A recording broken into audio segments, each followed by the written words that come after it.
Ever opened Instagram and thought, why is everybody suddenly rich? And then I start to wonder, did I miss a memo or some secret lottery? And the overthinking goes on.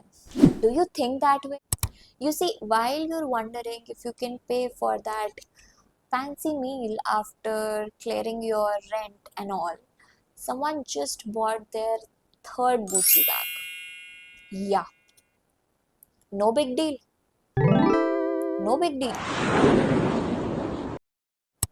So in today's video, we are exposing the not so secret secrets of why everyone looks so rich online. Spoilers alert. It's mostly good lighting, UPI loans and a bit of a Photoshop. So grab your chai and sit back. Let's unpack the glam, the gram and the grand illusion.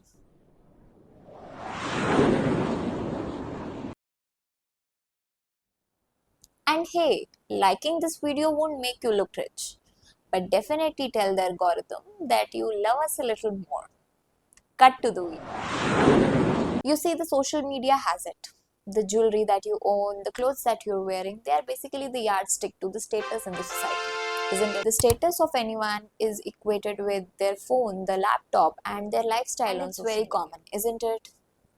I'm tempted to quote this one, just like in dating apps, you get right swiped for that signaling, right? To show your frothy side. Similarly, in social media, you do this similar kind of signaling to get those validations. So, validations date back in history and they continue to exist. And social media just magnified and multiplied. And can you even beat that? I mean, it's a stupid trap, a never ending trap of spending more and more and more and trying to outshine others. And can you even get out of it? I mean, if you're naive enough, you'll be stuck. So you see, this visible spending is not really securing your future. So just make a choice, a smart choice. So what you could do is you could go for invisible spending. Like you could invest in your education, your personal growth, you could cultivate a skill and so on. So these are invisible spendings for which you're going to reap benefits sometime in the future. These will not be very tangible at the time when you're investing in them. You're putting your money in them, maybe the investments as well that you're putting up for your retirement or for sometime later in the future. Also, just know your spending. Know what you value. While one could value education, the others could value the travel experiences. It varies. You need to have a perspective on what you value. And the best part is that you can change what you value anytime. Remember, signaling wealth is good, creating it hot and cool at the same time. The socially expected idea of the careers that are successful are the ones based on the ideas like prestige or the factors like the tradition, the media, the family expectations, and so on. But in reality, the path to these careers is often bumpy. Maybe you're the first generation to even go to a university. It's totally okay. Also, for these career, what often happens is that the reality is different than what your expectations are, isn't it? Also, it's totally okay if you didn't know what to do in the beginning itself, or it took you some time to realize what you're good at. The point is, there are very few people who have clarity around which domains to go to. And as you continue to do something, you naturally eliminate the things you don't like or you don't want to do. This is the process of elimination. Don't worry, I'm getting to the point. Frequently, what happens is that you simply compare somebody else's achievement and consider it as a yardstick to progress, yardstick to your progress. Not knowing what you wish to do is okay. We've all been there. It's okay to give things their time. But not knowing simply what you want leaves you open to comparison, where you're comparing somebody's real life to your real life, and that is hazardous to your mental health as well. Key is to sit down, let your thoughts settle, and ask the relevant questions. These questions could be something like this: that are you doing better than the last year, or maybe have you improved better than when you started? How are you right now? What do you think about life right now? What you value? I know it sounds all heavy right now, so let's jump on the apparel. Social media, by its very nature, shows the highlight of other people's life, their peak points, like maybe the new gadget that they've bought, or maybe the trip that they went to, and so on. You don't have to definitely get overwhelmed by all of this. I know it's hard, but again, it's so technically anybody's social media account shows simply the highlights of their lives, the peak points.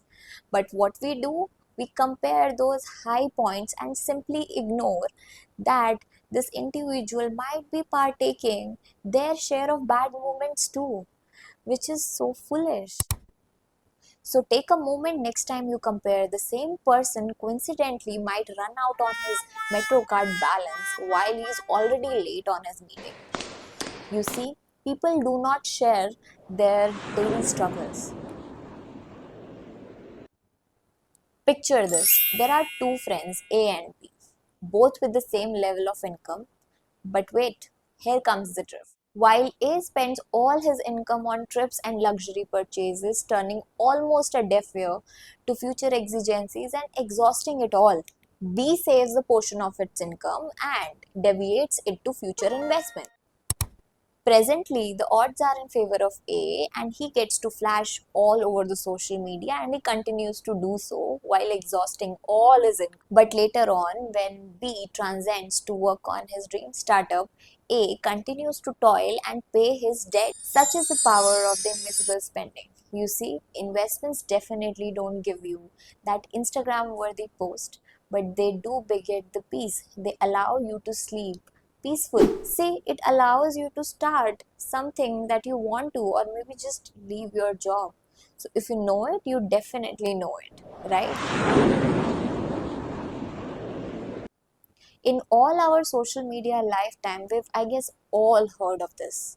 Those overnight millionaires, those early retirees, and who can forget those cryptocurrency millionaires? Yes, the Dogecoin ones.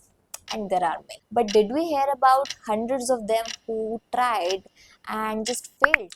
No, they just don't hit the headlines. The startup fails, the layoffs, in debt again, and so on. You see, they're all against the optimistic narratives, isn't it? I mean, we all root for underdogs. Come on, I know you do.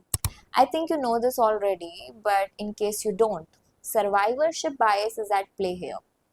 The spotlight only shines on the people who are the winners. It's true for everything. I don't wish to yap on this one, else this video gets trend. The real picture, it's messier, brutal.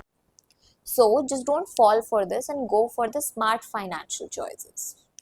A friend of mine would bet every day. You see, he was influenced by those crazy money minting ads.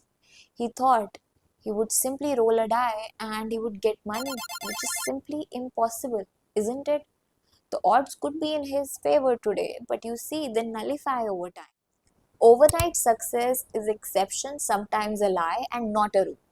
You see, the grind is real, and that hard work can be delayed but not avoided. So just don't let these near Ponzi schemes lure you into stupidity. Another reason to why people look rich on social media can be attributed to their inheritance, the generational wealth that they have. Sometimes it's also the hard work in the right direction. So, what next? Are you going to blame it all on the circumstances? Get past that, you guys. So, I have something. These are the words by James Allen from his book As a Man Thinketh, and they have worked for me all my life. So far, at least. Quote unquote, you are the master of your thought, the molder of your character, and the maker and shaper of your condition, your environment, and your destiny. I know. They heal you and they powerfully switch from cribby and lazy mode to action mode.